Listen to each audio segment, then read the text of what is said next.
Alright, this is just us making sure that the stream is up. Okay. Right now. Yep. All of the usual nonsense. Maybe if you click on the live area rather than... Usually I have to check it first. Oh. No, go back to the... Okay, yeah, there we go. Okay. Right, you want to put that one up? And then we can kick it.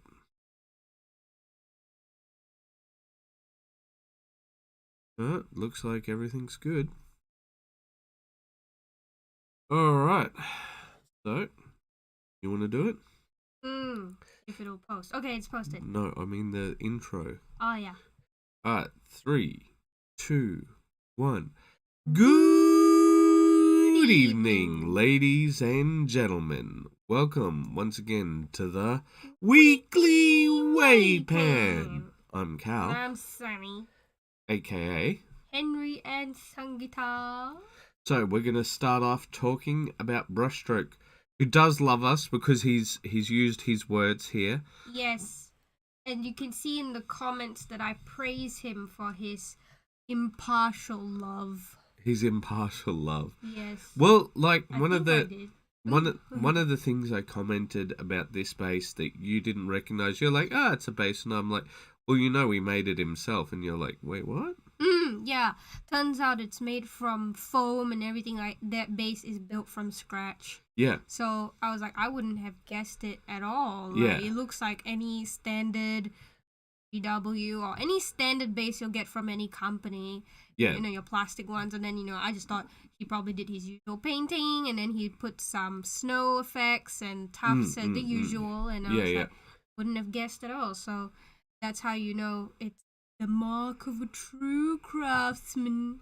Yeah, I think it looks really good. The reason why I like Brushstroke's one here is because it just looks so natural. There's no part of it where it breaks that idea of verisimilitude that we're always on about. Yeah. And I think that's about it. Like obviously it needs to be black rimmed, but I somehow think I've got this sneaking suspicion he's gonna do it.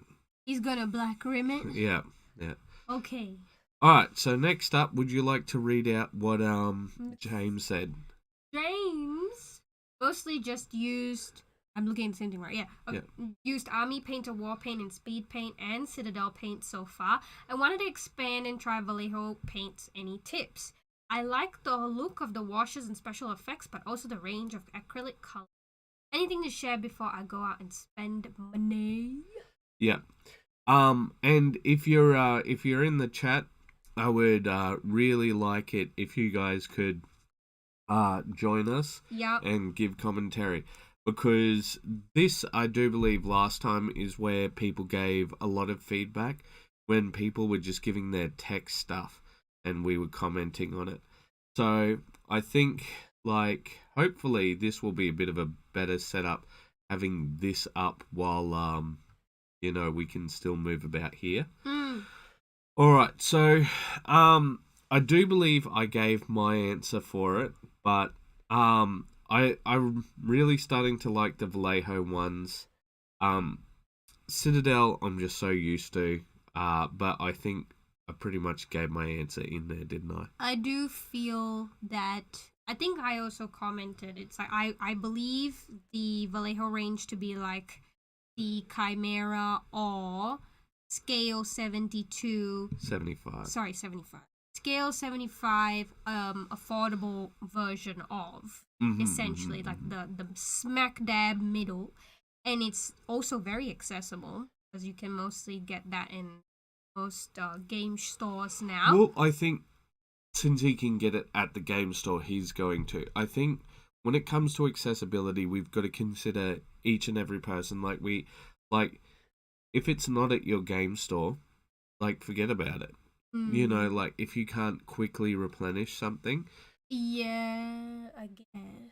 Yeah, that's the big thing. I mean, oh, Amazon makes everything accessible. No, it doesn't. I mean, if you're having to wait 3 to 4 weeks for a paint, that's not really accessible. Unless you sort of really keep tabs and you're like, okay, I can see that this is going to run out soon, and then you buy in advance or something, like only if you're very on top. But, I mean, we got to keep human nature in mind. Yeah, so. no, exactly. And that. All right, well, would you like to go to the next one and read it out? Okay, who is this? It's me! It is you. Yes. More walls. But wait! There's more! It's got custom freehand monitor designs. I really enjoyed this. Yeah. I did. Oh shoot, I completely forgot to include... Did I include it? I wanted to include the pictures of the references that I used to do these designs. Because I just searched on, Google, sci-fi, I think it's monitor screen UX or something like that. Game interface, something along those lines, or monitor screen design or something. And then they've got like, JPEG, all these sort of different types of sci-fi monitor screen patterns. You can definitely tell it when it's my one, because like here they're all vibrant. You've got all of the sort of matrix ones. Yeah. Quite vibrant matrix ones, matrix. Really good things. Vibrant matrix ones. And, Vibrant matrix. Vibrant and matrix. And then when it comes to my one, where is it? Yeah, there it is. Yeah, you can tell because it's not quite as intense. But I do feel like color-wise, it's closer to the real thing. But I do think that the ones that I have done, yes, do have a bit more pop. But I think yours is more, environment accurate. I don't know. I think your ones are really good. I just think that they're really good, and I think like they give the idea of a broken place more when you've got the code streaming down. You think? Because it's like, oh, okay, so what's meant to be on the monitor at the moment, it's just pure code. This one that you're looking at is one of my favorites because I did the little planetary diagram on the top there. Yeah. And then the second one's meant to be like a glitched out screen. But I do feel that we might be talking too much about ourselves, and I feel like that's going to happen a lot this episode. Well, that's why I'm really missing having someone here with us at the moment.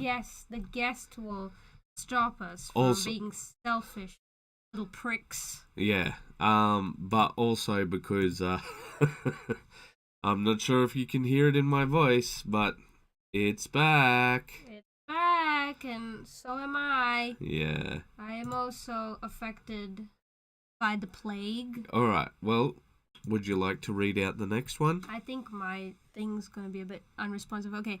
Oh, whip of skin work done for the rest of my guys who aren't aliens. Yeah, and I feel like seeing them all done up, because you wanted them zenitholed, but instead of with black, grey, and white, you wanted them zenitholed with browns? Yeah, so I was thinking about how I had a bit of struggle with black and white. And then I'm thinking about how a zenithal prime is meant to be used. And I thought about ambient occlusion as well. You're going to have to explain that one to people. Yeah, I'm good.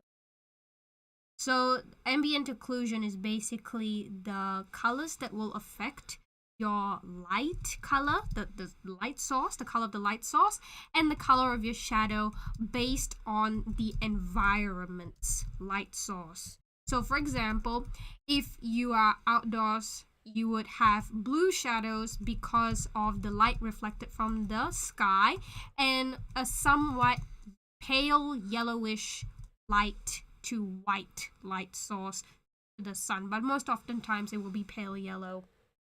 If let's say you were in a Space Hulk and the light is green everywhere around you, then you'll be lit mostly in a green light and somewhat black or bluish shadows from the environment. So that's ambient occlusion, light colors affected by the environment. So ideally, it would technically be like a blue base, like a bluish gray base with a yellow highlight. But I was like, let's try it with browns instead, because that's easier to manipulate, and I think it came out really good. Yeah, well, one of the things I thought is, like, at the moment with the skin done, you could actually just base them and have them as sepia models. Oh yeah, I think someone commented about that as well. Like, if you could did use they? them. Yeah, I think it was Joseph. I think he might have said that. Joseph, the skin has come along great, but the lens work is spot on and hard to do. Oh. Yeah. I felt like someone said something about using them as standalone pieces. Maybe later.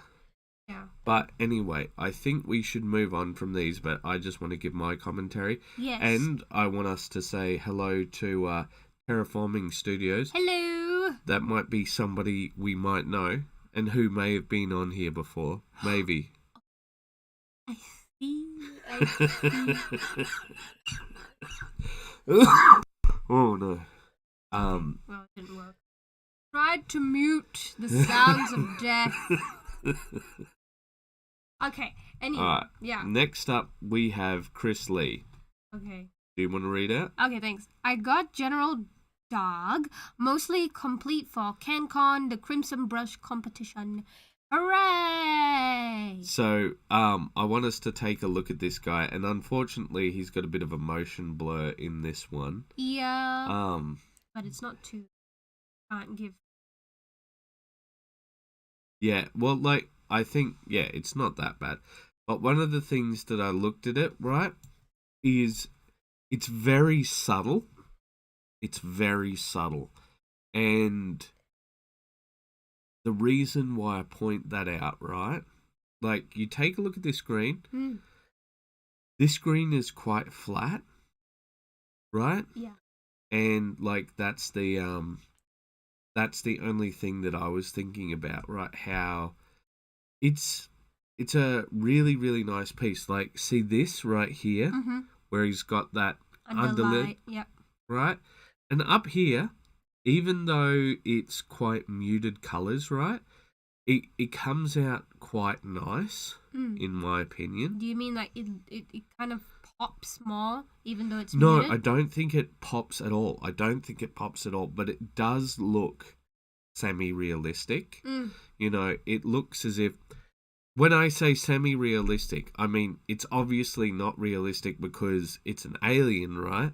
But I'm saying, like, the textures are realistic. Yeah, it looks as if it could exist, right? But what I'm saying is, when you come to this panel right here, and you come to this across here, right? All of this is quite flat. And, like, I think that's where, if he's going to be losing any points, that's where he'll be losing points, because I think the skin work is absolutely fantastic. Like, it feels like real, but alien skin. You know, like, if you saw that sort of texture on an alien, you'd be like, oh yeah, I can see that. Yeah, I think it's also because of the way that he's showed the control and the airbrushing skill here, and the way that the light is sort of touching all those little ridges. It really shows that realistic element, because, like, yes, the light would definitely hit these areas. And I think that's why we talk so much about how important lighting is. Yeah. And how, if it's off, it throws the whole thing off, and people can't believe it anymore because of how we can only see everything that we see because we can see light. It enters our eyes, essentially. Yeah. So I think, yes, I agree with everything you've said there. It does feel a bit flat on that, what is this? The right side a bit. It could use... You're talking about the paneling, yeah? The paneling, it could use just a little bit of underlight shadowing, or not shadowing, highlighting, technically. Yeah. With a bit of green, just I think having that underlighting along here, right, would have really made it a lot better. Yeah, like with a brush, just with the brush. I'm not sure whether you do it with a brush or whatever, but like I do think like that's the thing. And the reason why I want to harp on this for a bit is because he's doing it for a competition, so obviously. But see, I think all of this stuff right here, it's spot on. Yeah. It's fantastic. It's beautiful. But he like I feel like all of this fantastic in that it's like just get it done. You know what I'm saying? I feel that with the grey mechanical parts that you're pointing out. No. I'm talking about like here along these sort of like the green parts of the thing and the blue parts of the armor. Yeah, that's like the grey. I thought you were talking about this part here. No, because I read this as grey, bluish grey. But yeah, the outfit, I guess. Let's say call it the outfit. I can't really tell the texture of the material as much as I can tell the texture of the material on his face, on the eye lens that you've done. I feel like that could have been come through a lot more with just a little bit more detail work on the rest of his costume. Yeah. All right, I think we'll move on, but Terraforming Studios says, Joe R. Sutton says, sorry, not sorry. Well, we really would have loved to have you on because, as you can hear, it's not the greatest for us. So next up we have... Mr. Rayner. More work. Skin is constant. Hair joining the fray in full. Alright, let's take a bit of a longer look. You know, I think some of the times when I come and I take a look at some of this stuff, right?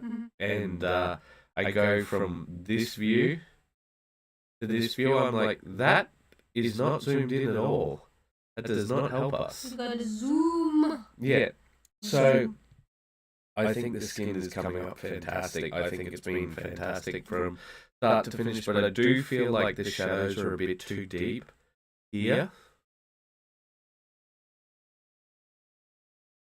Yes and no. Because, like, see how it's got that, like, break there almost? Let me check on myself how it looks. Yeah, no. Maybe it could use a slight bit of glazing because yes, the shadow will be quite stark around where it meets the armpit and the what is this? What is this called? My upper arm. I'm going to ignore this woman as she attempts to undress while we. Well, yeah, that's what essentially you were doing. No one can see. Yes, I know no one can see, but like that's how you're checking things. Yeah. How do you check when you have the live reference? I see, honey. Look, do you see that straight line of shadow right there? Oh, he did it correctly. See? I do not think so. That straight line of shadow is a bit choppy along there. Like, take a look at it. Maybe it's because of the freckling. I think it could use like just a thin transition color to the glaze over there to just try to smooth things out a bit. But I do feel like everywhere else but that area is just absolutely perfect. But this is what I have to deal with day in, day out. I'm a fun person. Moving on. Oh, you haven't commented on the hair. That's the big thing, the hair. I think the hair looks great. Like that's the reason I haven't commented on it at all. I'm just like that looks great. Like I assume he's going to be putting in like the highlights, maybe. Well, not more highlights, but particularly the what do you call it? The specular highlight, the one where it's the light reflecting. Yeah, the light reflecting off it. Because I looked at that and I'm just like, yeah, no, everything's great. Alright, and next up we've got Alan O'Brien. Ellen, trying to get my mojo back. I just want to power through a project and try to finish it rather than worry about making it perfect. So I started on this splinter. How is it not perfect? Yeah, well, see, like, that's, like, I think that's going to be frustrating for some people because You know, he did all of those patternings by hand. Yeah, I just saw that and I was just like, oh, dang. It looks like a decal, just... Well, see, like, when you zoom up real close, it doesn't look perfect.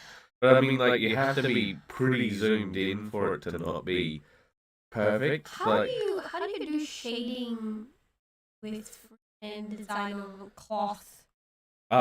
You lose your dang mind, as far as I understand it. Alan, please share your knowledge with us. Because, like, Sunny is right, that shading, like, when it goes along this way, because you can't see any sort of, like, the shading is just perfect, it just goes along there. Yeah. It doesn't seem to have any sort of, how can I put it? It follows the lighting's direction. Yeah, but what I'm saying is, like, you can see no evidence of paint interaction, which causes that light change, is what I'm saying. Yeah. And I think that's really good. I think that's... understand. My brain cannot... Yes, well, such is life. Now, I guess it's we have to rely on chat, which is currently Joe. It's currently Joe. we have to do it like how all the other YouTubers refer to people in the chat. What? They just call them chat. Chat, please respond. Tell us what you think. Yeah. What do you think, chat? What do you think? I don't know why, but there's been like thousands of Asmongold recommendations hitting my YouTube for some reason. Oh, have we watched some of his stuff? I think we did watch like a clip or two, and then YouTube is like, "This is all you ever want to watch, right?" That's just how it does things. Oh, like because we listen to Rain at night, and almost 90% of my feed is now rain. You want rain, more rain. And it's just different. It's the exact same photo, okay, you guys? It's the exact same photo, but with different types of rain. So it's like soft rain, sleeping rain, thunder rain. It's just all the same photo, but different names. Relaxing rain. It's true. Rain with fire. Oh, we do like Rain with Fire. Just because it's got the fireplace and then the rain in the background. But yes, okay. Mr. Joe, please send us your commentary. But all right. Well, the Monster Hunter stuff is finally done. I feel like I took a little too long on this, but I think I got good results. Here is way too many pictures. Aim, character level.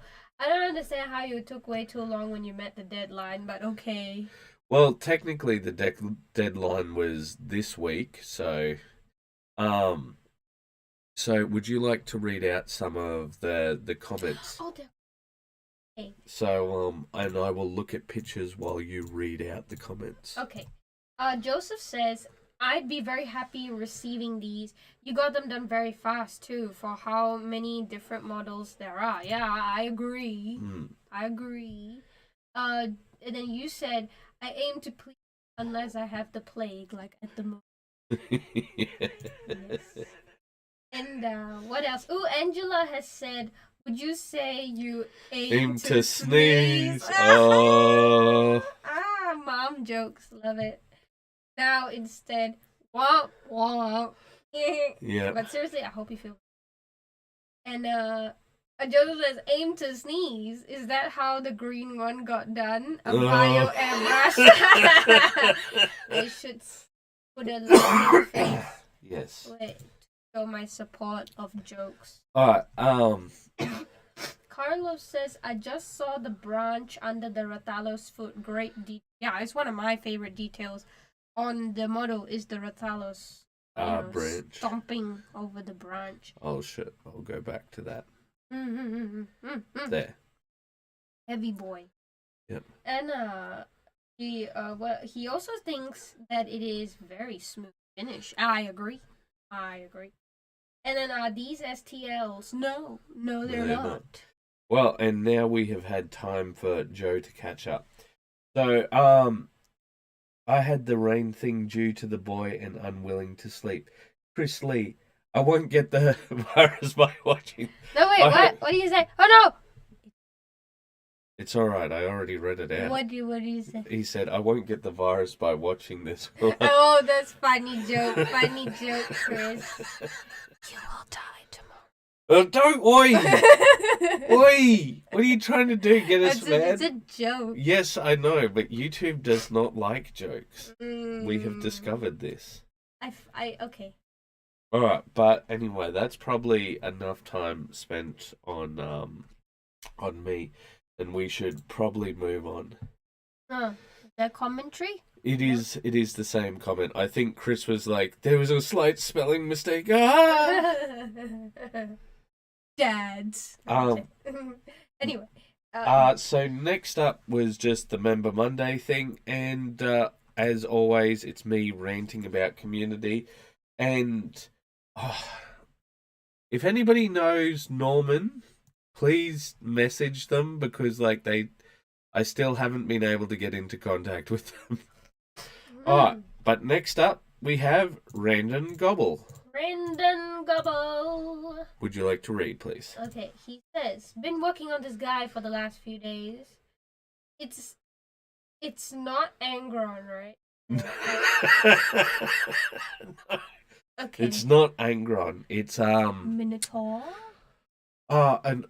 It's not an Ogroid Thermitage, but it's an Ogroid something or other. The Thermitage is like their mage class, and this is sort of like their warrior class. Oh, yeah, mage warrior then? No. But it's funny because like he starts off with the finished one, right? And like as you go back, you see him like highlight all the way up. So here we go. So now if we do it in reverse, do we do it in reverse to get him to this stage? No? Because I'm just trying to get through the ways to get him to... So here is how he starts off, I'm fairly sure. There's a red. Yeah, he starts off with a red, a very deep red, and some purple shadowing. And then he goes all the way up to this bright orange. So it's really interesting sort of seeing how it evolves. Also quite similar to how Raina has approached doing the Bowsette hair, where we saw how deep burgundy it was. Yeah. And then it's now to that sort of comic book blonde. And it's, but yeah, you know what, I have to say, I really love the patterning on his back here. Yeah. You know, it looks so natural. It reminds me of like some sort of a lava dragon that we see from time to time. But like they have that. Also, just such a great complementary color use here with the shield against that. You know, it's not like a full on flashing color. You know, what's the color harmony where it's straight across called? Is it complementary? Yeah, complementary. But you already said that. Oh, did I? Yeah, you said that. Yeah. Oh, I'm sorry. I might be a little out of it, guys. Brain poop. Yeah, but I think it just looks really good. There's... Well, like, that's it going back. I do feel like the leather straps could use a teeny bit more effect. Oh, look at that. That looks really nice. Well, I can't zoom into mine because it's not. I have to look at your... Why is it not cooperating? I don't know. I see. But yeah, no, I think it's good. Like, one of our big things is we're meant to talk about where people can improve. And I think where he can improve here is his cloth work. I don't think it's at the same level as his skin work. I think his skin work's really good. And also, I'm sorry, this base, despite having a lot of altitude, is very boring. Yeah, I was going to point out, like, it needs something else to pop in there. Like, it could even be just like a skull. Well, I was thinking you have some skulls down here, right? And maybe like a pop of grass to hide them a bit so that you know, you've got some visual exploration. Like somebody's like, "Oh, that's cool," and then they're like, "Oh, what's that in there?" And then you know, like that gets that gets the brain talking, sort of thing. It gets the brain going, "Oh, interesting, interesting," sort of thing, right? You can sort of tell a bit of a story with that as well, because it's just like, oh, maybe he's killed all these people, and that's where he hides them or something. Or more to the point, like it's just like that's the kind of place that he's in, you know. And I think like just basing really does make a miniature, and we're going to be talking about that a bit later on. But next up we have Justin. Would you like to read out for Justin? Deathwing update. Started doing some of the details like bolter casings, chest, crux, terminators, and also the heads. Can never truly get a decent, so we'll have to work. Hope you enjoy. All right, let's take a look. So, it changed on me when I was trying to zoom in for some reason. Yeah, I'd say, remember how he had some very stark transitions? I think this one's a bit stark still, but remember how his transitions were a lot more stark? I think he's really cured that. Mm-hmm. Heads yeah, you heads. Know, the head, you know, in his later post, I saw that head first thing, the human one, and I thought it was a monkey. I mean, look at it. Okay, see, do you tell me looking at that it doesn't look like a monkey? Is it because of the little bone mask? Yeah, the bone mask. I guess. It just like, when you look at it, it was like, oh, there's a monkey space marine. I was like, wait, a monkey space marine? I thought this is what I have to deal with every day, guys. I was like, I thought Justin was only all about the officials, you know, official stuff. And I was like, that seems a bit too much of a conversion there. But I think it's great work. I think the skin work is fantastic. I thought the way he did the bald head. You mean how it's like a shaven bald head? Yeah, like a shaven bald head. Like, look how realistic that is. You can see the shine going through the scalp from the tips. I thought that was fantastic. And he seems to really understand how when you're bald, and because the light doesn't go down to the scalp, it's a lot lighter than the skin that's on your forehead and the rest of your face. So it shows, like, I saw that and I was like, wow, it's so realistic. And of course, yeah, that skin work, that expression, it's so... Yeah, I think that's pretty much my comment on the Deathwings. Yeah, I don't think I have much to add because I think that the skin work is absolutely fantastic, right? And like a lot of this stuff is just like adding the little details, right? Like there's nothing bad here. There's nothing exceptional. It's just like that next little step up, and you're like sort of, oh, okay, that's, you know, it's coming along, sort of thing. All right, so next up, we've got more from Brushstrokes. Now, I wanted to give Brushstrokes a quick comment on the composition here, because he asked for that, right? Now, see, when it's this shot here, it doesn't look too bad, right? But when he has it like this, I'm just like, this is way too tall. That's what I thought.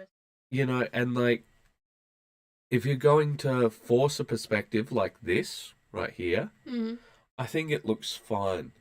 But the minute that you're taking a photograph like this, no good. Because, like, I think this kind of angle, right, when the background or the environment is not unnaturally, supersized compared to the characters, it is to show the vastness of the space. Yeah. How big everything is compared to these little guys, right? So, unfortunately, for this scene, for this character, it does not work because the Space Marines are all about showing how big they are, not how big the environment is compared to them. And that sort of diminishes their grandeur. Well, like, I think a good place to look at it is the Astartes video or the new Space Marine 2 preview, right? When we first see the Space Marines, we do see the vastness of the environment, but when we first see them, right, what do? We take a look at their feet impacting on the ground when they jump out, right? This is for the Space Marine 2 video thing, right? And then there's I'm trying to remember the next bit. But long story short, right, almost always it's the camera angled up at them, right? And see, that's why I'm saying this too much, like, because I know that you're going to put work into this right here. You're going to put a little light effect and it's going to be really nice. And it's going to be wasted effort because you're going to want to be photographing like this. Yeah. Yeah. Agreed. Yeah. A bit of a shame. Unless you can, if you want to clip that wall down or use a different piece of wall in the back. Yeah. I just read the chat. So Joe says, don't wait for me. I'm mostly lurking as I'm dealing with the boy. Chris Lee, I put masks on my speaker just to make sure. Funny jokes. But yeah. Wow. It's only 3 days ago that we put this one up. But I do want to put up something. I do want to say, guys, give Brushstroke some love, even though, we were just hating on him just then. Yeah. But like, the thing is, for some reason, Facebook is marking him as spam, and I don't know why. It's very frustrating for us because we're trying to, we're trying to keep an eye on it, but we're just not the best at it, especially at the moment with how sick we are. So if you could give him some love, that'd be great. And if you want to see how sick I was, you can watch this. Oh no! Yes. Yeah. Yes. Okay. Because I love Jason's comment here. Oh, what did he say? Now I'm a bat. I love that, man. He said your voice made him wince. Yeah. Because you thought you were really doubling down on the joke.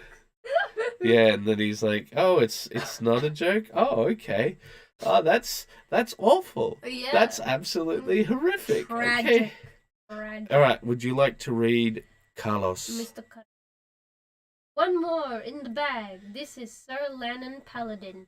Just 3 more to finish all minis for the game. Try to make think I make it, but I see some improvements I need to make, like reflections, position, and blending. I fought really hard to blend, but sometimes the paint didn't want to work. So I'm gonna disagree. I'm gonna say he did an absolutely fantastic job with this. There's like, I guess here, like, you could do another highlight to like even increase the brightness there, but I was thinking the same. Beyond that one point there, right? I think you've done everything fantastic. Like, this sash should definitely be a different color, but I'm almost certain he's working off like some sort of reference. Yeah, I think the NMM, look at the gold. Yeah. Perfect, the placement of the extreme dark shadow and the light shadow lights. Yep. Sorry. And that I just looked at this model and I thought, wow, I know this model is so incredibly small. Yeah. And it's so readable right from this view. Like, you are in the zoom in one. I'm looking at the post and I can already see all the hard work from this distance. So I would say you are definitely successful. Yeah, no, like, the only thing is, this is where I would break away from references. Like, even if you want to keep it within the good guy theme, make it white. Hell, make it green. I thought you could do it red. Yeah, I know, but, like, red is slightly bad colors. Oh, no, I disagree. It's passionate, yes, but, like, see, all of this sells, like, I am the stable knight, and that's why you'd use green to contrast it rather than red. Stable knight? No, I'm not saying he's a knight from a stable. Psychology stable. Yeah. Okay, no, I thought red because red, he's got a little red sash on the tie there. That was nice. That's I think his helmet. Oh, is it his helmet? Yeah, like, oh no, you're right. It is something down here. I'm not sure what that is exactly. It's got something tied to it. Yeah, so it would complement that nicely, but also it will follow the good guy color scheme of red, yellow, blue. Yeah, that's true, but because like red paired with gold adds to that nobility feeling. I guess, but like for me, I just think green to increase that stability. I disagree. All right, so next up we've got. Yes, would you like to read out? So this isn't typical for me to post these things, but I have been bothered a long time about not knowing what was in my model collection. I finally found an app I love and have been using to catalog my miniatures. I've looked online for advice on how to database my models and think this may be useful for others looking for ideas. Totally a woman's thing. Yes, well, I think I would use it if I were a collector myself. I would be like... Well, I think that you would be using this right now if we weren't so 24/7. Yeah, because like sometimes I think you tell me you're like, no, I had this model, I have it. And I'm just like, can't find it. Yes. Well, I think unfortunately, because we have the rains and like we have house damage and all of that sort of stuff I almost said bad words. The bad word. Man. Like we're constantly on the back foot, so like it's unfortunate, but that's the way it is. So I think this would be good for us, but what I really liked seeing, right, was other people coming to the rescue here. Mainly Cruz and Joseph coming in and just being like, oh, here's how to do X, Y, and Z. And like they had that conversation and it was absolutely fantastic seeing other forum members come and basically help out. And this wasn't the only time. There was 2 other times that this happened just this week, and I really enjoyed seeing other people come to the rescue basically. Because we're not on Facebook all the time. I know it might seem like we are, but we really aren't. So, next up, we have Mr. Brian. Hey, painters. Any tips or tricks on wet blending black and red? Oh, okay. And that's a difficult, yeah. No, I don't think it's difficult. Oh, yes, it is. When I was in school as a student and as a teacher, we never tell people to blend with black. Or like we tell them black is the very last step because it's so easy to smudge and it'll get everywhere. And black and white are the hardest to control colors because of how easily colors can become tainted by them. So if you don't blend it properly, you might just get like weird streaks of black in areas you don't want it. So it's hard to control, have a good level of control on it. So I can understand this.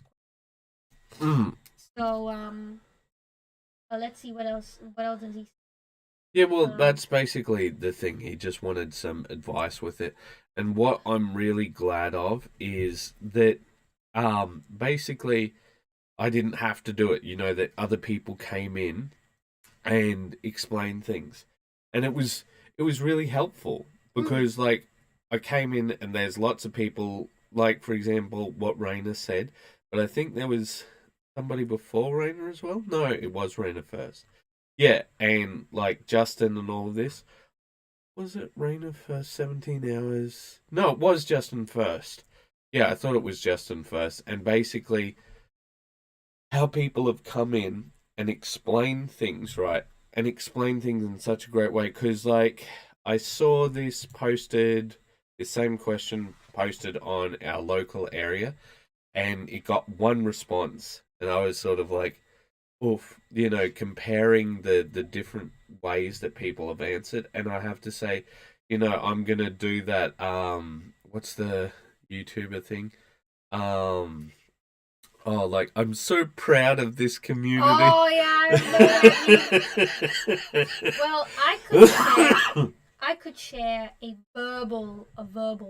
Well, tip. I think I'd like us to move on if we could, because we've already spent a lot of time. Now, next up we have Genuine Vision. Yes, so because I was making sure that we had the right one. All right, would you like to read out? Last whip on this week. What, are you telling me that he does not love us? No, yeah, I thought I saw he had a description at the top. He doesn't love us. I gave praise for no reason. Oh, okay, well, I guess we can just skip over this one, hey? But yeah. But that two-tone colour has really come along, hasn't it? Yeah, it started out quite green, like greenish shadows, and now it's got so much. Yeah, but there is still some of that green in there, isn't there? Yeah, I think it shows a lot more with the blonde and the shadowing around the nose area. Yeah, you're definitely right there.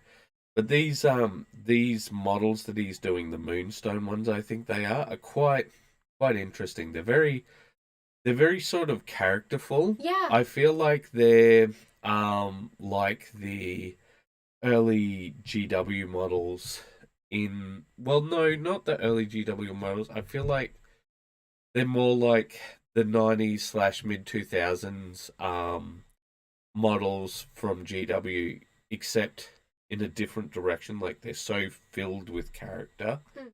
Like, I really like the model, I really like the sculpt, but I think we pretty much said all that we can with this update, because like, he's done some amazing skin work.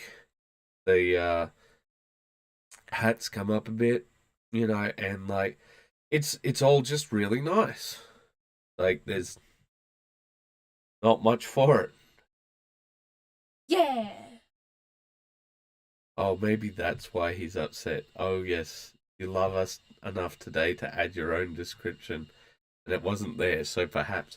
Oh, maybe. No, I thought I did see. Oh, maybe. Or maybe I had a bad. I didn't see it properly. All right, shall we move on to more Justin?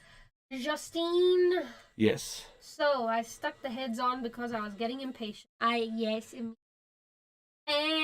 I need them in place to start highlighting anyway. Again, rubbish pictures.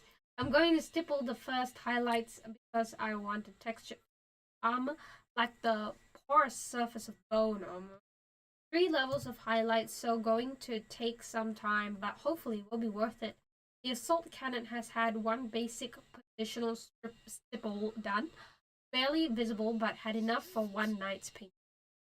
So that's this guy, the assault cannon. Yeah, I can see the stippling there. I really like it. Let's take a bit more of a zoom in. Oh, look at that. Oh yeah, no, I see what he's saying around here. The that sort of stippled highlight. Yeah. That's starting to come through a lot. It almost looks like there's some weathering cracks on that one pauldron, doesn't it? Yeah, it does. It does. It's very similar to what I'm trying to remember who old mate was who did the I think it was Alex. It might have been Alex, yeah.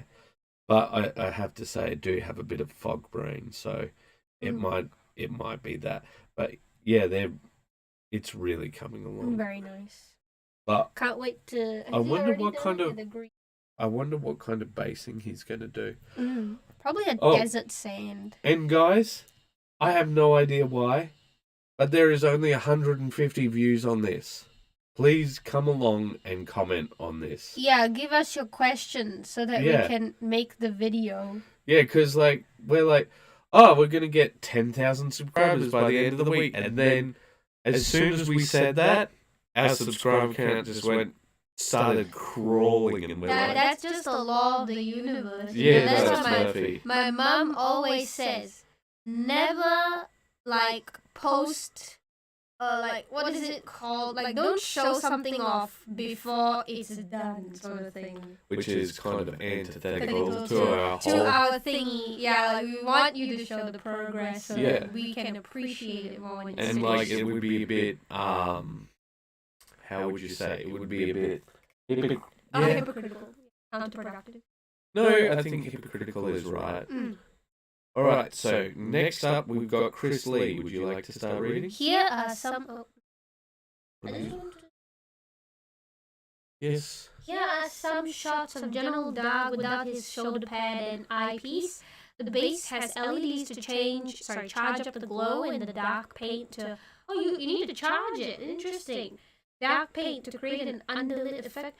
I didn't have enough time to finish painting him before submitting to Crimson Brush, so I'll spend a few more weeks refining the skin. So a few more weeks refining the skin. Cybernetic implant. We'll see, like, I felt like the skin wasn't the thing that needed to be worked on, like I said. Yeah, it was the armor. Yeah, It was the armor rather than the skin, because we both discussed about how the skin looks really good, but that's great the way it comes up with the LEDs. And it's just for the charging, apparently. Yeah, but I still think that it looks quite nice. Kind of excited about it, to be honest. Got his own special base just so he can have the charging and all that, which is quite interesting. Well, Chris, do you want to comment on this at all? Because this is your one. But yeah, so like we were talking about it before, and basically we thought that the paneling was the thing that sort of let you down the most. We thought that the skin was absolutely fantastic. But yeah, I think if you were going to work anywhere, work on that, because like the skin is already such a highlight. It's already something that is really nice with the model. Yeah, it's very eye-catching already. Yeah. So yeah, I would say that the cybernetics and panels would be the next step. And speaking of, we've got even more, Chris. Yes, because he's sharing. Would you like to read out? I wanted to share the steps I took to layer up the color on General Dog with the airbrush. I've previously only used airbrushing for primers and alcohol and some light-based. However, I wanted to get much more experimental with lighting. Firstly, I wanted the optional shoulder armor and eyepiece to be removable, so I drilled holes for 2mm magnets before priming. Then I used a black spray can primer and a light white spray primer evenly over the top to emphasize the detailed crevices. Also, the mold lines I missed. Then I was concerned that primer and paint would come off where the magnets connect, so I used a Vallejo polyurethane matte varnish in the airbrush to protect it. Followed by... Oh, see, I've already lost it. Where am I? Okay. Followed by red-blue purple ink, airbrushing from different angles to start sketching out the colors of the ambient light from a Starship Bridge environment. This was very bright though. I then layered some darker ink color mixes of red, blue, and purple and brown to establish the shadow values, all airbrushing with passes. I wanted to boost the saturation of the red on one side and blue on the other, so I mixed in some white ink and did a couple of passes. Then from below I airbrushed some white ink in a tight arc to create a bright base for the LIT glow in the dark pigment, which I then mixed with white and sprayed again. Then I mixed LIT with light green ink and sprayed. Then mixed in a darker green and did it again. Always from the same low angle to get a consistent underlight. This had a great result. Nice and even, and it glows very brightly.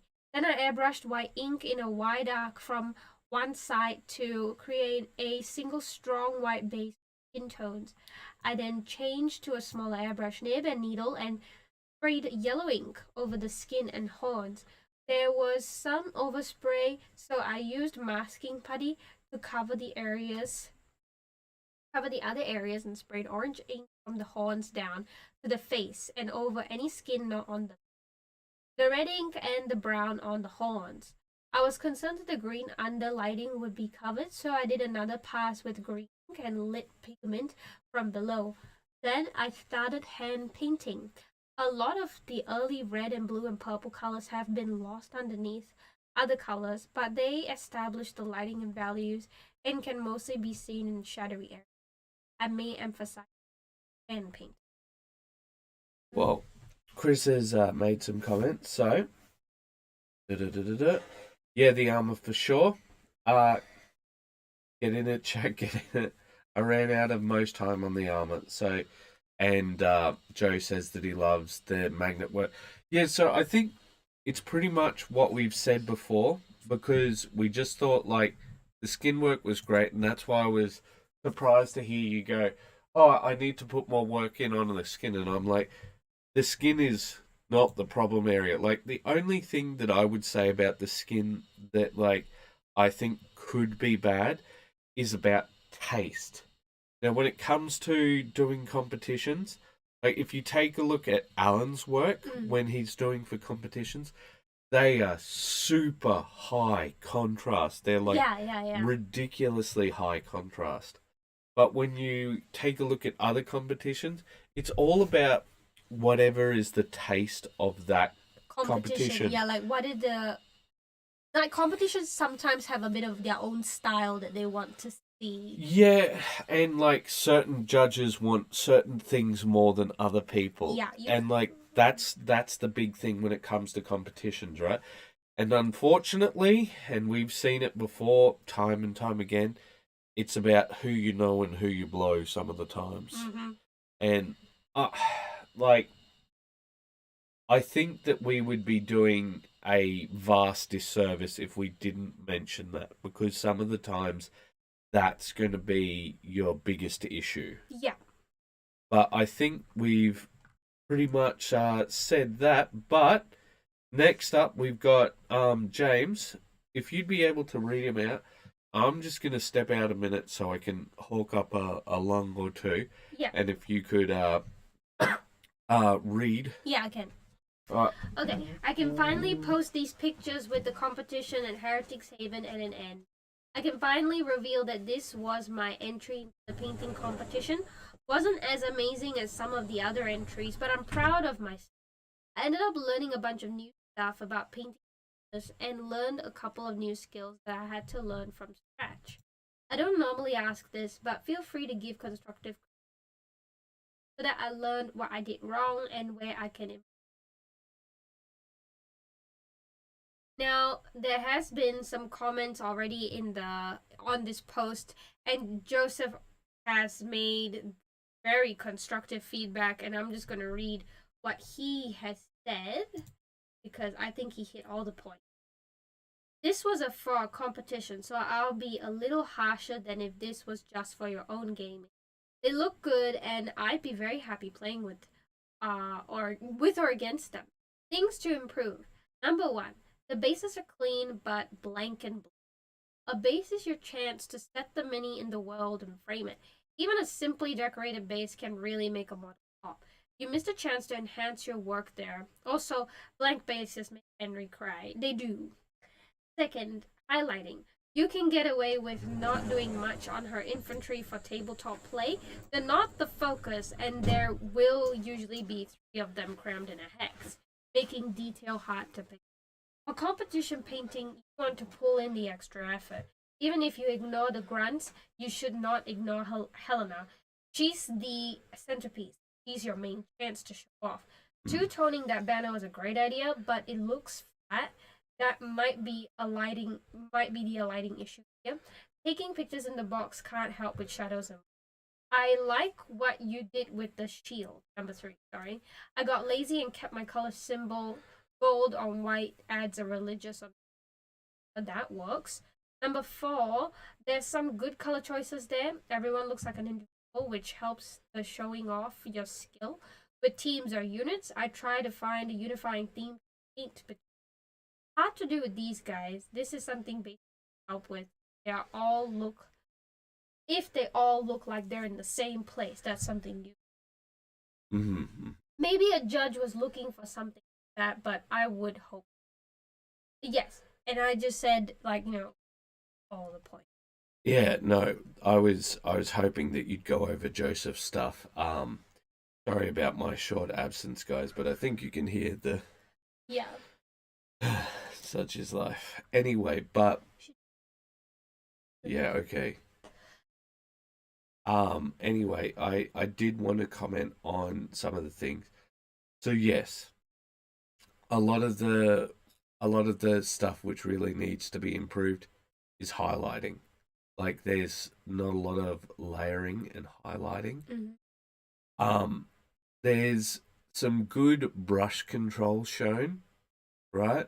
Like there's there's no areas where I see a lot of spillage. Know what I'm saying? Yeah. Overspill of the colors onto other areas. Yeah, right? But when I take a look at, like, I'm almost completely focusing on this character, right? And the minute that I come over to some of these ones, I'm looking and I'm just like, this one right here, I feel like it's got sort of an old hag look, but that could have been pushed even more by making like even lighter colors, or just even like a greenish wash in the in these areas, really thin down to sort of give her a much more sickly look.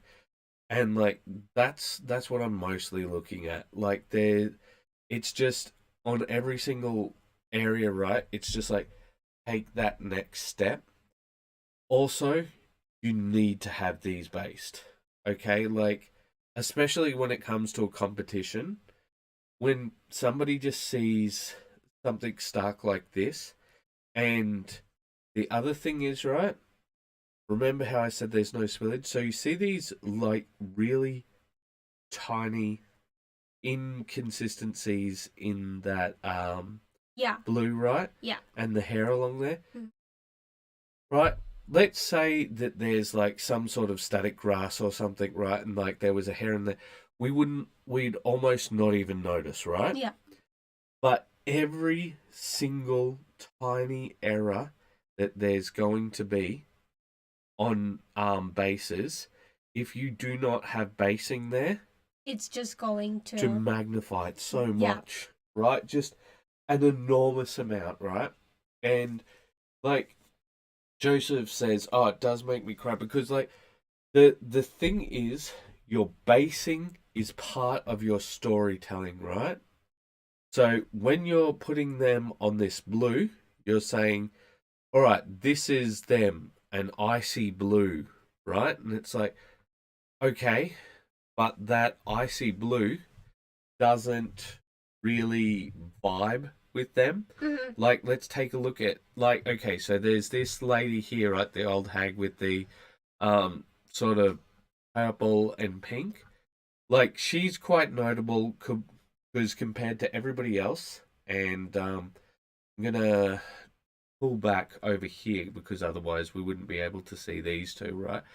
But all of these ones, quite sort of normalish peasant colors, right?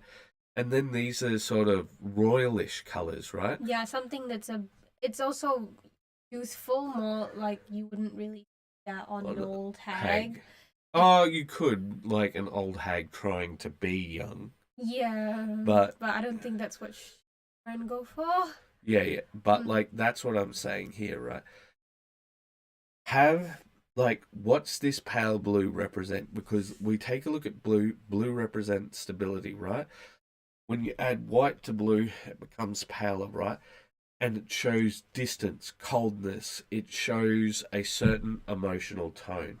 And like that's the thing here that I want to point out.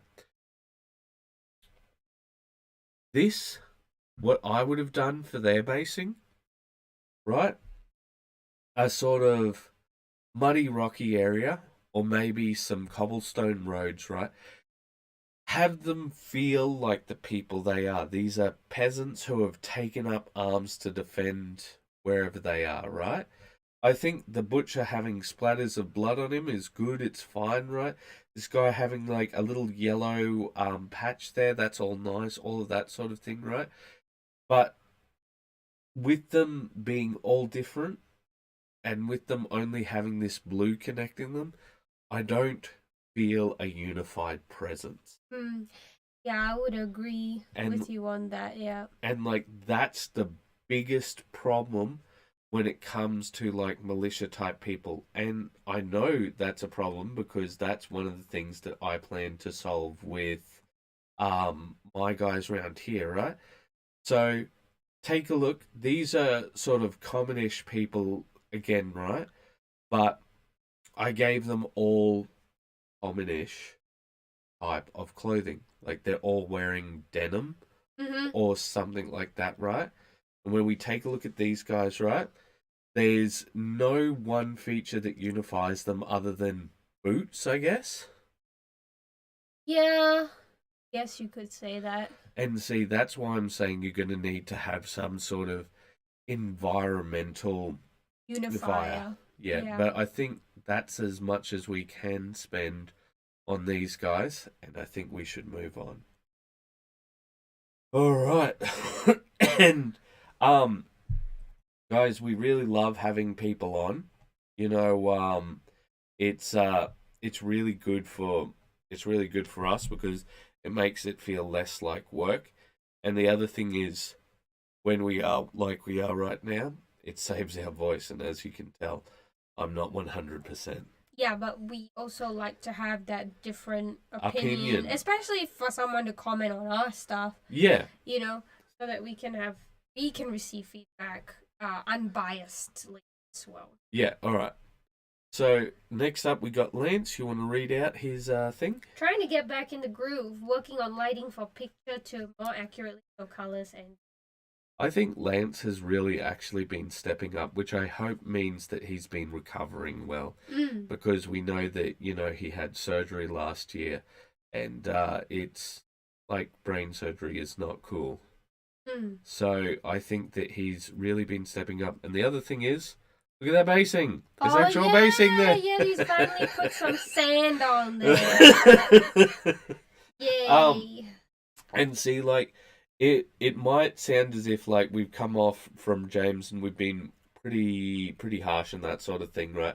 But the big thing is we judge at the level they're trying for, right? So if you're trying for competition level, right? And see, like, that is what I would say was James's what's our showcase level, right? And like we're not being down on him for the show for like his level of painting. Just like, you know, here are some decisions that you could have made. Yeah. Not harsh. I do need to hear it is what James has said in the chat. But like the big thing is, right, depending on where you're aiming, right? Like, cause I don't think we've ever been like down on James for his tabletop stuff because like the thing is we only talk about, hey, you know, is this helping your goal? And see, Lance's goal is to get stuff done. And like I think he's doing really great. And the fact that he's actually added some basic material. Yeah, I think it's like shows some level of next step going on for him as well. And I think he's also sort of improved on his highlighting and the use of colors to express certain miniatures to give it a bit more character. Yeah, I really liked this one. This is my favorite from Lance in a while.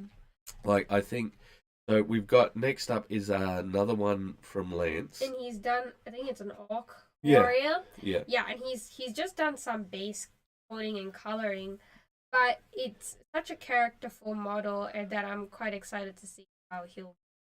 Yeah, and I have to say I'm excited too because I think, you know, he's really been trying to step up his abilities.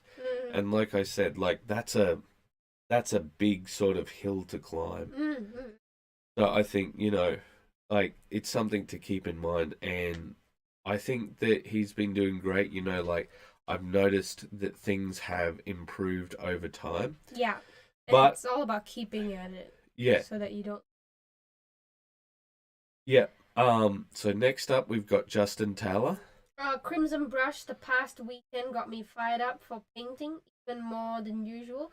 Still in the whip stage at the moment.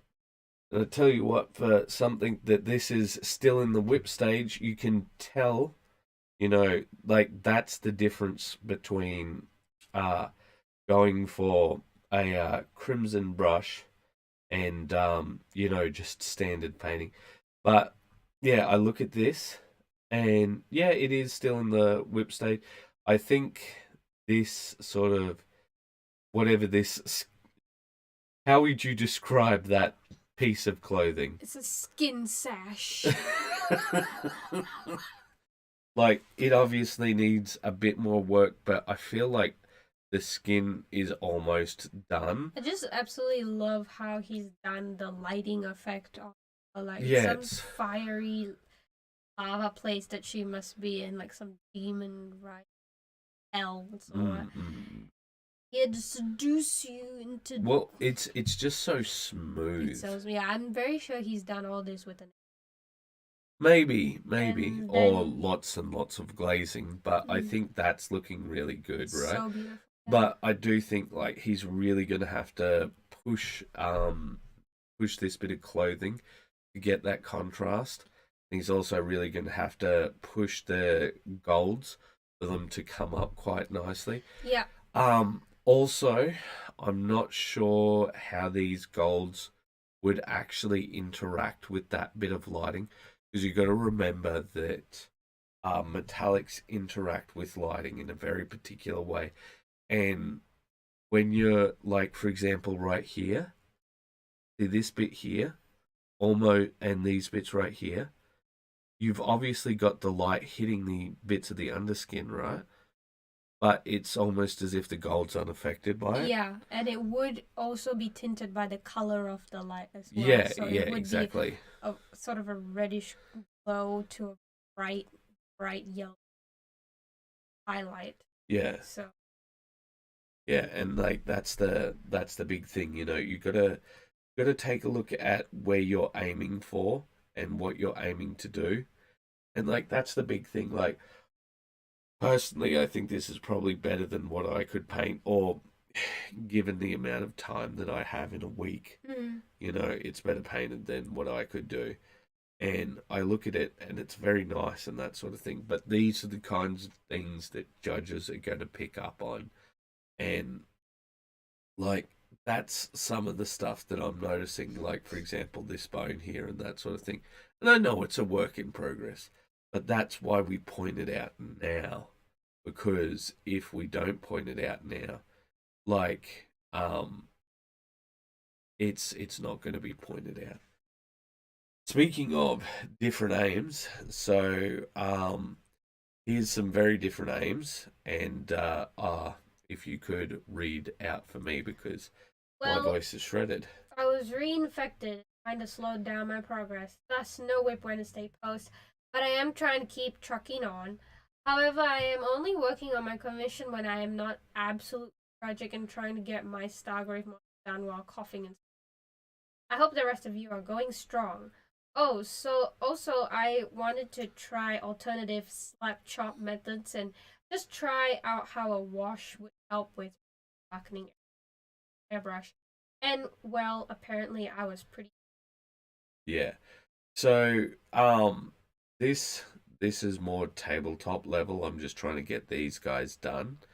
And Joseph points out that like this green is too bright, and I think he's probably right on that one. And then the other thing was he pointed out that like the highlights haven't really come up on this guy. So I have highlighted on here and around here and some various other bits, but like obviously I didn't go extreme enough, I don't think.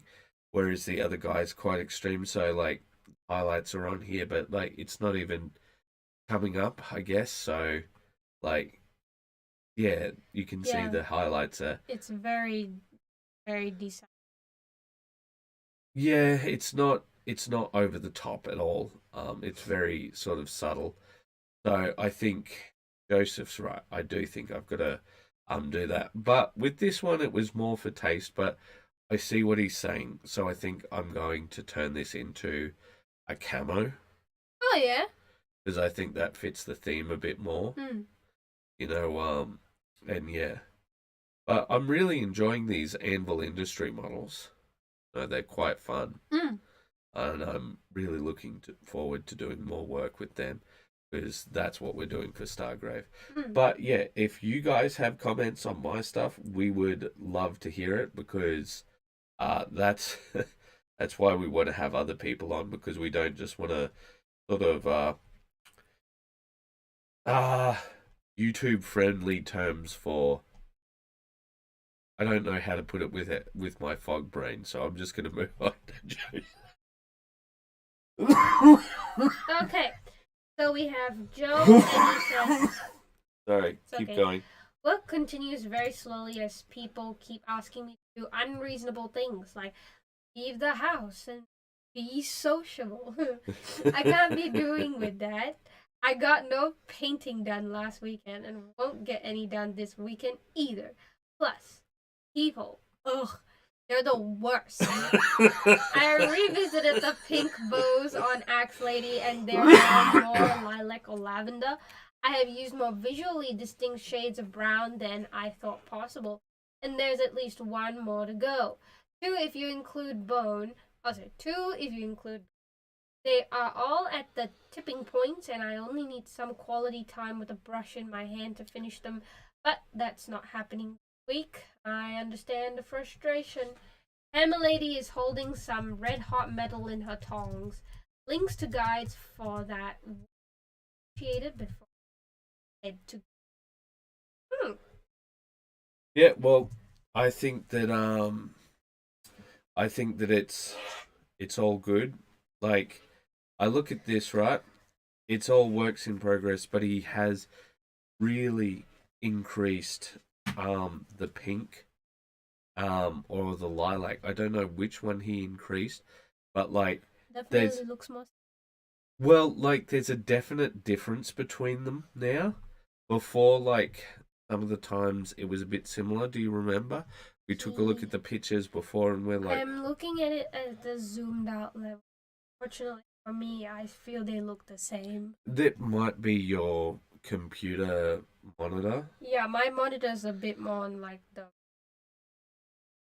Yeah, and like I feel like that's one of the good things about having different computer monitors looking at the same thing, or when we had the TV screen. Mm-hmm. I can tell a difference between the middle lady. The middle lady is like a very pale lavender, right? Is that what he's going for? Well, no. So like it's more vibrant than the pale. Sorry, he was trying to differentiate between the hair and the ribbon. Yeah. Okay, sorry, I was comparing hair and hair. Yeah. Yeah, okay, that's my bad. Yeah, okay. Yeah, I can tell the difference. Talking about ribbon and hair, I can tell. But like I feel like with a lot of Joseph's stuff, it's always the exact same sort of thing. But I have noticed like this cloak is super glossy. Yeah, I'm not too sure what's going on with that. Yeah, like he's what plan he's got for that. But I do really like that one model. There was just a bunch of weapons in the ground. I like that one. It's so interesting. Well, I think we'll move on from this one because it is a whip, and like I think we've done a lot of the commentary on this stuff before. Mm-hmm. But I do think that the pink and the lavender have come up. Yeah, and I do think it might be your screen because on this screen, even at this level, it's quite vibrant. Mm. Alright, Andy, work from this evening, added some washes and then started highlighting the bone, skin, and cloak lining on my arm. For the others working on getting some solid base coats down, still need to go and neaten them up in place, but we'll keep at it. Yeah, it's looking good. But I think the cloak needs a lot of work, but I don't think he's gotten to the cloak yet. Yeah. But the bone has come up quite nice. I think, you know, like... Look at this. I love that. Rotund nobleman. I tell you what, I absolutely love this model range. It's so filled with character. I love it, but I also hate the idea of having to paint it.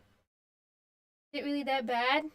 Who's like of the scale, like everything, like the hands and all of that sort of thing, and the arms are quite thin. Mm-hmm. That it's not heroic scaled at all. Proportionally. No, it is proportionally accurate, I think. And like that's the issue because you know everything is quite sort of thin and stuff, so you've got less room. Just the belly, yeah. Well, no, I'm saying you got less room to play around with, like whereas. With the orc, you can do whatever you want, but like, take a look at this guy. This is a real person, you know, sort of thing, and that's what I'm saying. Mm-hmm. I don't know what's with the stickers though. People have so many stickers on their things. I have no stickers on my things. It's just a laptop cover. It's not. I don't think that's the laptop. I think it's the web palette. Oh, is it? Yeah. I'm not much of a sticker person. But I think these guys are coming along. I'm like, this guy is less exciting for me just because of what he is. Like, with the browns and reds, and like he's a more common looking person. Whereas I'm going to look forward more to this guy because he'll be quite vibrant and noble-ish. And noble. Yes, yeah. But like, I'm not saying that there's anything bad, but yeah, I think getting some, even just a little bit of Shoizo. Getting a bit of work done on that cloak will be really good. Yeah. All right. Did we? There was another person asking for advice at some point in time. Have we missed them?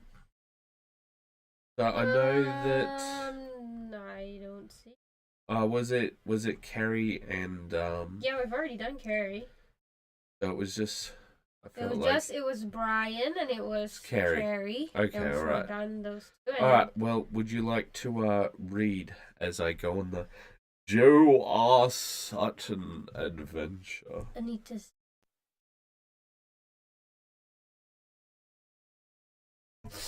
It was a false alarm. Worst. Okay. An epic tale of one man's mind. One of two. It's long. I think you should just do it in the. No, I can't do the voice at the moment because okay. I'm too sure. I'll pretend to do. An epic tale of one man's mind. One of two. This is my January. I really should have done a little bit of some pieces, but I didn't. Sorry. So, I started the year doing a commission of a couple Necromunda Ash Wastes vehicles for a mate gang. Then had a small break to build and base coat some of my Marvel Crisis protocol. Went back to the vehicles, still I built a Lord of the Rings Isengard. Is that right? Isengard. Okay. Isengard troll, did some more to the vehicle, and painted and finished the troll. So kept on with the ash waste vehicles, and finished building them and base coated both and sent them to the commissioner. I did find myself messing my Necromunda gang, Paladin and Forces, but we'll come back to that. From there, I took a Christmas Rogel Dawn and built and customized it for my Talon Desert Raid. I am still waiting on some. Printed. Finish it. Be it. Now for part. Oh, I'm just still going through all the pictures. I hear no clapping. Upsetting. I'll just read part 2 and I will. Oh, where? Up. Oh, up. Okay. 2 of 2. A bit more mostly. Did a devil dog tank hellhound and up armored it and added tarps. Started Hera, then got distracted by building a Lehman Russ. You'll see a picture of the tanks for the Talon army to the left. The tanks that are fully finished, middle or right, finish being built, and then to the right stuff to do. And to finish it all off, a Chaos Sorcerer for WHFB or Warhammer the Old. So that's I will accept that acronym because it's Warhammer Fantasy Battle. And some older gents will remember it, but not everyone. So just please do remember that we've got some youngins here, Joe. But I tell you what, I like how the troll came up, but I do think you need some new blood effects because, like, that's too stark. Yeah, it's just it's not as great. Oh, look at those Palatine bosses; they're coming up nice. Now he's done up some template thingies. Ooh, scientist man. No, that's Kingpin. Yeah, it's Kingpin. I thought you were talking about the crocodile, which is a scientist, but yes. I thought both of them. Elon Desert Man. When you were talking about A Christmas Rogue Dawn, I thought you were talking about, like, the Primarch, and I'm like, oh, okay. I did read it correctly. Yeah. And I'm just taking a look at some of these. But these are the little conversions that I really love by him, right, where it's not over the top. So just take a look at how simple this is, right? So he's just pulled that door out just a tiny bit, right? Just like, just the most minuscule amount, right? Just pulled it out, done a quick shave here, and then he's added that box-like area, and then added in guardrails, right? Mm-hmm. It's not a lot. It's not a massive amount.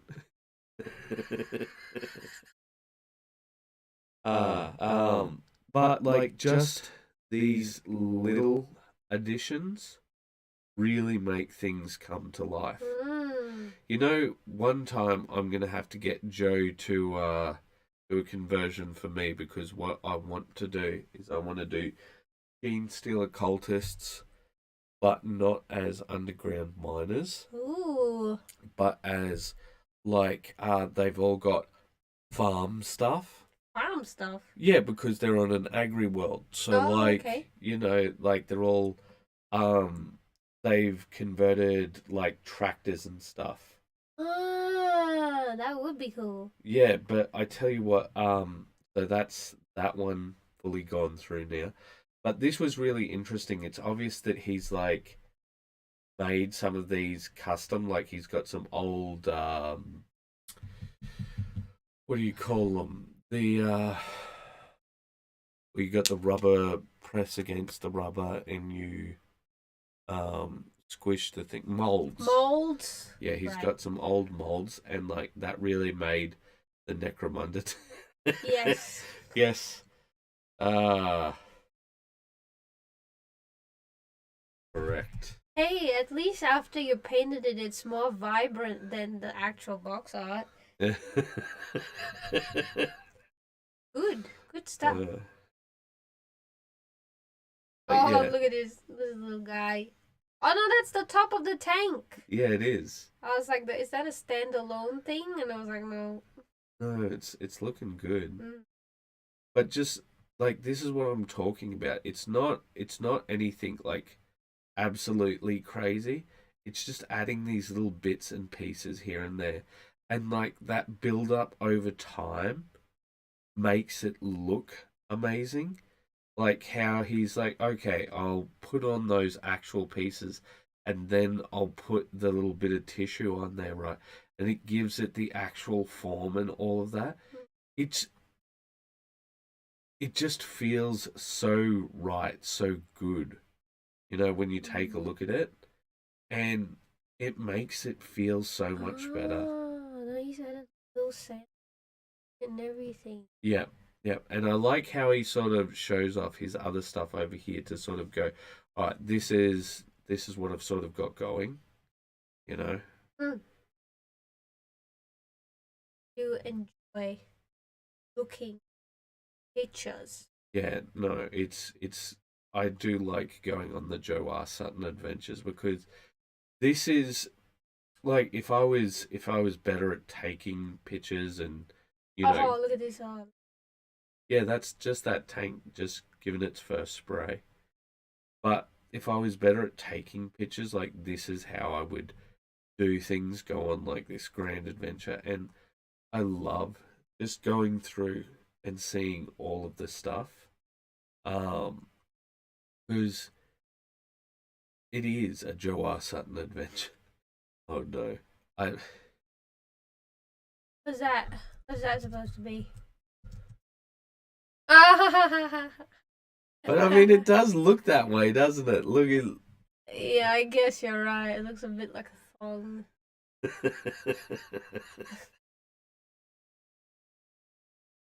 Don't die. No promises. But yeah. Chat, convince convince him not to go down the wrong road. Okay, well, and then finally, I think we've got something by Alan. Would you like to read that out? I was listening to an interview with Ira Glass, and he said a line that resonated. Creativity dies in the gaps.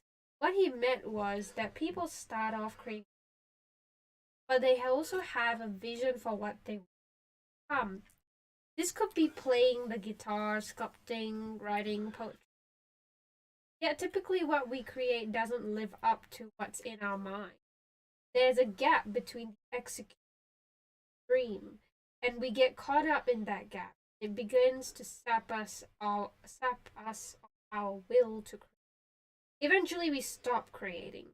We give up learning the guitar, we put the paint away, we cease to find joy in the act of creating. So if you find that your will to create is waning, consider what the maybe you just need to try and recapture the yourself again and not for anybody else. So keep those brushes wet and keep creating. Creation is at the heart of what the heart. Yes. Well, I thought that that was a good way to close things out because I think when it comes down to it, right, that's one of the reasons why I made this in the first place is to show how much hard work goes into things. And that's why I love the Joe R. Sutton adventures. That's why I love seeing, you know, these competition painters come on here and it's like, here's my update. And you're like, I can tell no difference, right? And like, the thing is, you might not be able to tell any difference, but once you line it up, once you line up all of those images back to back to back, you start to see how much work goes into things. And the thing is, I think a lot of people, the biggest gap for them isn't between them and their craft, but is between them and other people. And that's, and like, it's not unique. So when I studied psychology, one of the things that I studied was body image, right? And one of the biggest cures to body image, right, is sports. And the reason it is, right, is because when it comes to body image, right, the problem is that so often we see people posed or, you know, filtered or whatever, right? But when you see a human body moving, right, you know that's how humans are. And like, look, I've like, take a look at rugby players. These are, you know, absolute peak athletes, and yet when you see their foot hit the ground, right, what are you going to see? Rippling fat on their thighs, right? And that it to say that they are to say that they are not, you know, in peak condition is insane. It's literally insane. But that's what I'm trying to do for us. I'm trying to make this the sort of sports analogy so that when you come in here, you see that Joe R. Sutton adventure, right? You watch it and you go, oh, okay. No, he didn't just get this done. He's like had a plan. He put things together. He's glued this bit on. He's glued that bit on. He's put this guy here. He's thought about this and he's done that and the other, right? And like, you take a look and you see how people beat up on themselves. Like even Alan before, he's like, you know, oh, it's not perfect. And like, where they're like, oh, if that's not perfect, what is? You know, and that's the thing. It's about doing more work, right? Don't compare upwards. It's really, really not that healthy for you. And see, the thing is, instead, compare to how much work is being put in. Because here's the thing. a lot of these people put in a tremendous amount of work into what they're doing. And you got to recognize that, because if you don't, that's when you fall into the trap. Yeah. So I want to say thank you so much for all of you joining us. I hope that our feedback has been helpful. I hope that you've enjoyed our time together. And of course, keep those brushes wet. Bye-bye.